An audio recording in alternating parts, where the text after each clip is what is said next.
Farm Basics is brought to you by the Liberty Link trait and Liberty herbicide from Bayer. The most reliable weed management solution, Liberty Link and Liberty herbicide are the link to efficient row crop production and sustainable weed management.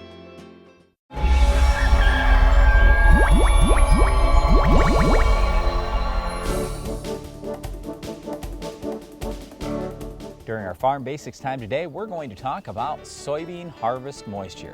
As farmers are harvesting their crops, there's a couple of concerns that they have. One is when they're hauling them into a grain elevator, for example, or a grain processor, they have a certain moisture percentage they'd like to see in that grain. So farmers want to try and hit that moisture percentage, but not any extra. Otherwise, the people buying the grain may dock them or give them less per bushel. The other thing for farmers as they're harvesting grain is they don't want too much moisture in the grain if they're going to put it into the bin.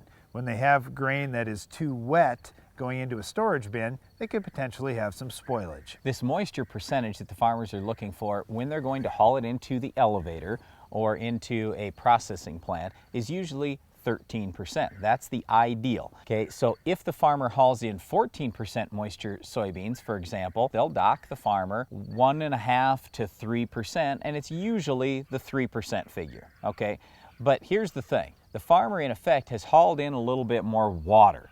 So even though it's 1% moisture difference, usually as a farmer, we figure 1.5% shrink for 1 point of moisture as we go down, and then also 1.5% gain as we go up per point of moisture. So we gained 1.5% more total soybeans when we hauled in 1% more grain.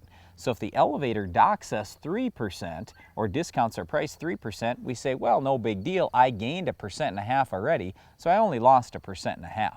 It works the other way too, where if I haul in less than 13% moisture beans, I don't get any dock. I don't take any discount, but I've hauled in fewer beans because I have less moisture there. So let's say worst case scenario, sometimes soybeans will go all the way down to 8% moisture. Well, if I figure 1.5% shrink per point of moisture, that's 1.5 times 5 points of moisture less than the ideal of 13%.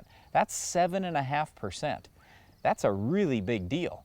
So let's say, for example, that my soybeans were worth $500 an acre. If I'm going to lose 7.5%, oh my goodness, I'm losing between $30 and $40 an acre, and I've got 1,000 acres. That's $30,000 to $40,000 I'm going to lose. That's a really big deal. So you can see why the farmer is so focused on, hey, I've got to be out there at the right time, and I'd way rather harvest 14% moisture beans than even 11 or 10% moisture beans because I'm going to come out money ahead. The challenge for farmers is there isn't a wide window of time where you can take beans right at 13%. What happens a lot as soybeans mature, if you get hot, sunny, dry weather, the moisture percentage will drop quite quickly in those soybeans. So you may only have a day or even just a few hours where you could get those soybeans right at 13%.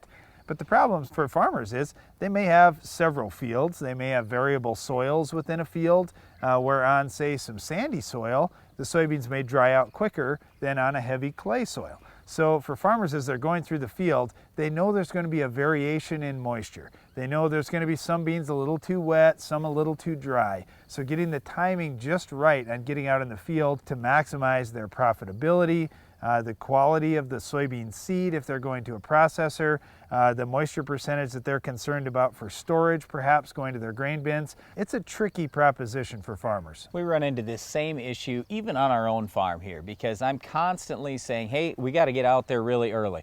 Well, the beans are a little tough today. In other words, it's hard to go through those stems. They may still be green. If we've done a great job on the farm, that means we've kept the plants alive all the way through the season and we haven't experienced premature death. So the soybean seed is ready to go, but the stems sometimes are still green. So then you have to slow down your combine. You have to listen to all this rumbling in the combine because you're beating up all this green stalk material. But that, hey, that's just the way it goes. That's part of the deal if you're doing a great job on the farm. And I don't mind, because usually that means we got higher yield. If you're a farmer and you say, well, I want to wait until those stems get dry, you may now be waiting until your seed gets too dry as well, and it's costing you lots of money on the farm. Well, having the right soybean moisture is incredibly important if the farmer wants top profits, but another thing that's important on every farm is weed control. Can you identify this week's Weed of the Week?